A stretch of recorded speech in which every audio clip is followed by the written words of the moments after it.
ശബരിമലയ്ക്ക് മാത്രമായി television channel ആരംഭിക്കാനുള്ള ആലോചനയുമായി തിരുവിതാംകൂർ ദേവസ്വം ബോർഡ്. ചാനൽ ആരംഭിക്കുന്നതിനുള്ള പ്രാരംഭ പ്രവർത്തനങ്ങൾക്ക് ദേവസ്വം ബോർഡ് തുടക്കം കുറിച്ചു.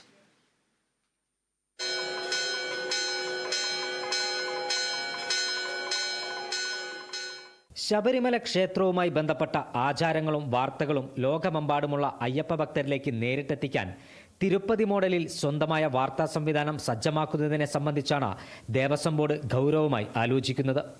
മണ്ഡല മകരവിളക്ക് കാലയളവിലും മാസപൂജവേളകളിലും അടക്കം ശബരിമലയിലെ വിശേഷങ്ങളും പ്രധാന പൂജകളും ആചാരപരമായ കാര്യങ്ങളും ഭക്തരിലേക്കടക്കം എത്തിക്കുക എന്നതാണ് ചാനൽ കൊണ്ട് ബോർഡ് പ്രധാനമായും ലക്ഷ്യം വെക്കുന്നത്. തിരുപ്പതി പോലെ ഈ സ്വന്തമായി ചാനലൊക്കെ തുടങ്ങുന്നതിനെ കുറിച്ചൊക്കെ ആലോചിക്കേണ്ടതാണ്. അത് ഒരു പൂർണ്ണമായി അതിനൊരു DPR പറയത്തക്ക രീതിയിലേക്ക് വന്നിട്ടില്ല.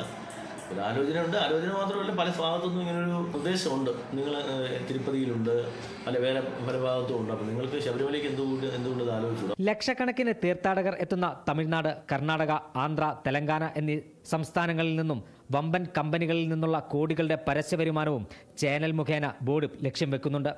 ഇതിന്റെ പ്രാരംഭ നടപടികൾ അണിയറയിൽ ഒരുങ്ങുന്നതായാണ് വിവരം. ഏതാനും വർഷങ്ങൾക്കുള്ളിൽ ചാനൽ യാഥാർത്ഥ്യമാക്കാനാണ് നീക്കം.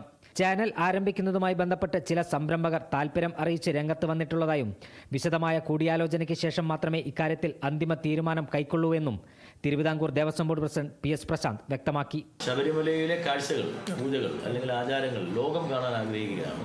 കാരണം ഇതൊരു മതസൗഹാർദ്ദത്തിൻ്റെ ആരാധനാ കേന്ദ്രം കൂടിയാണ്. അപ്പോൾ അതുകൊണ്ട് തന്നെ ലോകത്തിൻ്റെ പല ഭാഗത്തിരിക്കുന്നവർക്കും അത് കാണാൻ ആഗ്രഹിക്കുന്നു. അതിനൊരു അവസരം ഉണ്ടാക്കണമെന്നുള്ള നിർദ്ദേശം പല ഭാഗത്തുനിന്നും വന്നിട്ടുണ്ട്. സ്പോൺസർ തന്നെ ചെയ്യാമെന്ന് പറയുന്നുണ്ട്. പലരും നിങ്ങളൊരു ചിലവ് നോക്കണ്ട, ഞങ്ങൾ സ്പോൺസർ ചെയ്യുക എന്നൊക്കെ പറഞ്ഞ നിർദ്ദേശം വന്നിട്ടുണ്ട്. തിരുവിതാംകൂർ ദേവസ്വം ബോർഡ് ശബരിമലയ്ക്ക് മാത്രമായി സ്വന്തമായി ഒരു ചാനൽ ആരംഭിച്ചാൽ അത് മലയാള ടെലിവിഷൻ രംഗത്ത് ഒരു പുതുചരിത്രമാകുമെന്ന് ഉറപ്പാണ്. Kerala vision news, Sannidhanam.